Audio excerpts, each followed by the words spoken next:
Өдөөгөр 41 хоног явлаа. Нийтдээ 2500 гаруй малчидтай уулзлаа.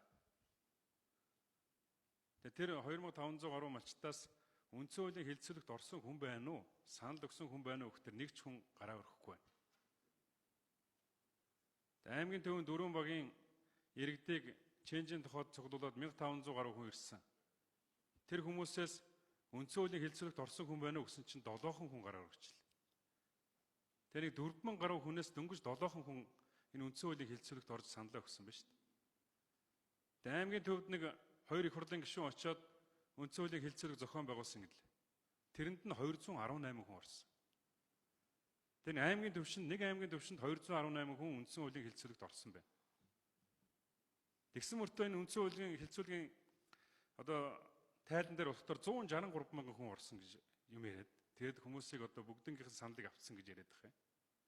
Ийм ерөөсө бодит байдал дээр байхгүй шүү дээ.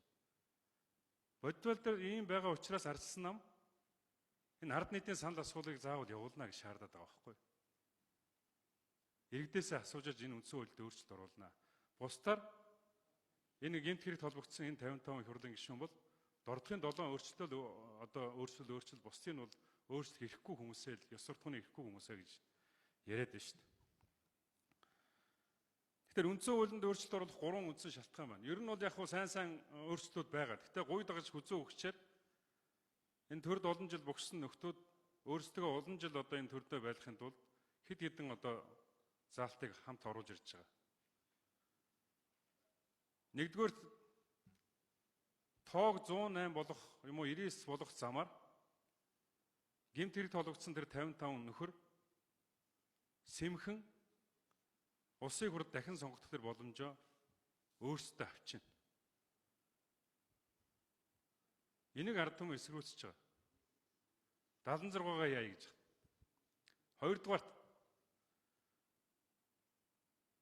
жидүүд холбогдсон, янз янзын асуудал холбогдсон тэр нөхдүүд 4 жил байсан тэр хугацааг 5 жил болгох замаар одоо шинэ жидүүч тэгэхээр тэрбум 300 бүгдээр хусцгаасан.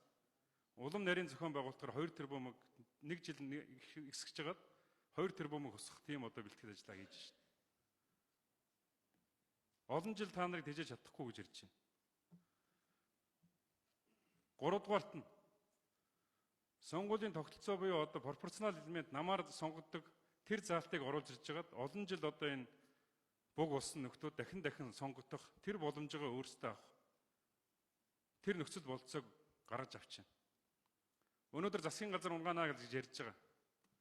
Дандаа уруудаг шаравдаг нөхдүүд нь өөрөлдвөл нэр дэвших хэрэгээ жагсаалтын дагуу авахын тулд одооноос эхлээд шантажийн арга хэрэгжиж эхэлж байгаа. Ардсан нам засгийн газар унгаах тухай асуудал ерөөсөө яриаг байж хат бор шуу нисэл байгаа. Дотроос ч явж байгаа асуудал шүү дээ. Ийм байдлаар өнөөдөр энэ үндсэн хуулийн өөрчлөлтийг хийж байгаа нь ёс зүйн асуудал. Тийм учраас энэ асуудал дээр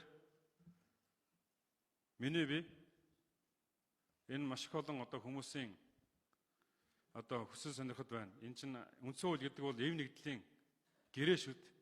Нэг хэсэг хүмүүс нь энэ үндсэн хуулийг өөрчлөөд аз жаргалтай амьдрдаг, нөгөө хэсэг хүмүүс нь эсэргүүцээд дажин түжинтэй амьдрна гэж байхгүй. Тийм учраас энэ үндсэн хуулийн өөрчлөлтийг би эсэргүүцэж байгаа.